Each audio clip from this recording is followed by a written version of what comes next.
I think robot mowers still have one big problem. They either work really well or have a very easy setup, but almost never both. And that's exactly what this one is trying to fix. This is the Navimow i2 LiDAR robotic mower. And yes, that's the exact same one that we've seen during the launch event in Paris last February.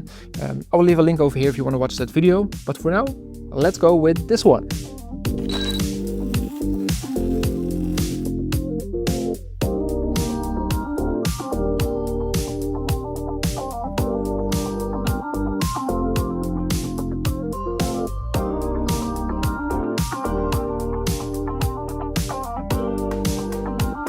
Hey, it's me, Martijn. I test smart battery-powered gadgets so you don't waste your money or time. And today we finally got our hands on one of the easiest robotic mowers I've tested so far. Alright, let's start with the setup because that's where usually things go wrong. If you've ever installed one of these before, you know how painful that can be. Running wires through your entire garden, fixing mistakes or redoing sections. Yeah, not a lot of fun. This completely skips that. You basically open up the box. Then you remove all the protective covers. You'll find a box that contains accessories like the charger, documentation, spare blades and a whole lot more. And then it's time to take out the mower. You put it down, open up the app and it starts mapping your garden. That's how easy it is. You walk around it once, set your zones and that's it. No digging, no cables, no I'll fix this later moments. And honestly, compared to older systems, this just feels easy. The reason you can put it down on your lawn is because of the LiDAR system combined with the camera setup. So instead of relying on wires or GPS, it's constantly scanning everything around it. And that's something you actually notice when using it. Like, it doesn't get confused. Not even near trees or along fences or planters, even later in the evening. It just keeps going like it knows exactly what it's doing. And once it's mapped, this is where it gets satisfying. Because it doesn't do random bouncing like some cheaper robot mowers, it just goes in straight lines and after a few runs, your lawn actually starts to look better. Cleaner, more even, like someone actually put a lot of effort and care into it. Also, it's quiet, like you cannot imagine how quiet, because you know, I'm still talking to you guys and right now it's running in the background and as you can see or hear, you can barely hear it and you can just forget about it. And that's kind of the whole point, right? Because you don't want to think about mowing anymore. And also handy during the summer months when you sleep with your windows open, the robot can just calmly run at night.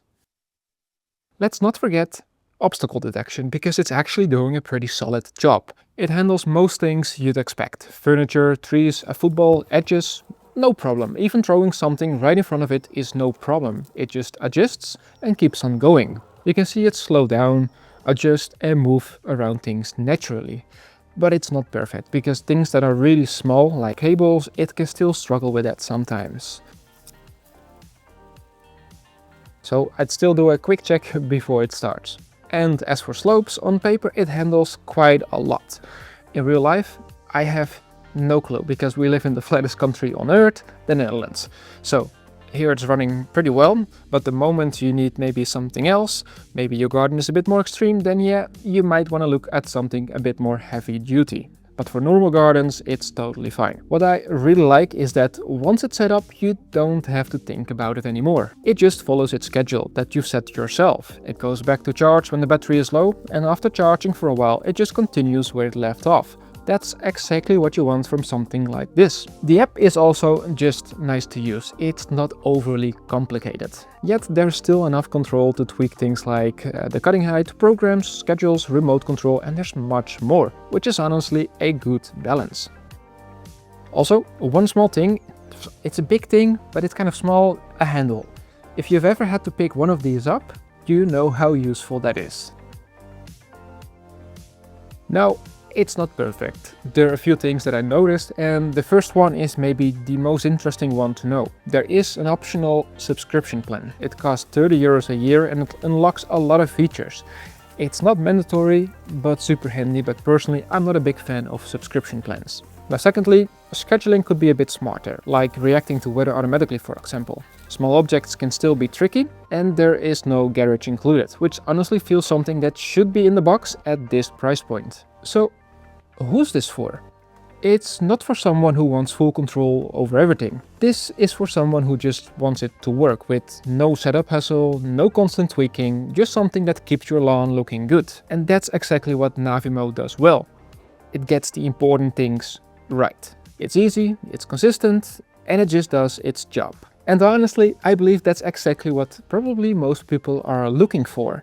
Now, if you want to see the launch video, the launch event video, click on the video over here, because we've reached the end of this one. I hope you enjoyed it. If you did so, give it a like and don't forget to subscribe.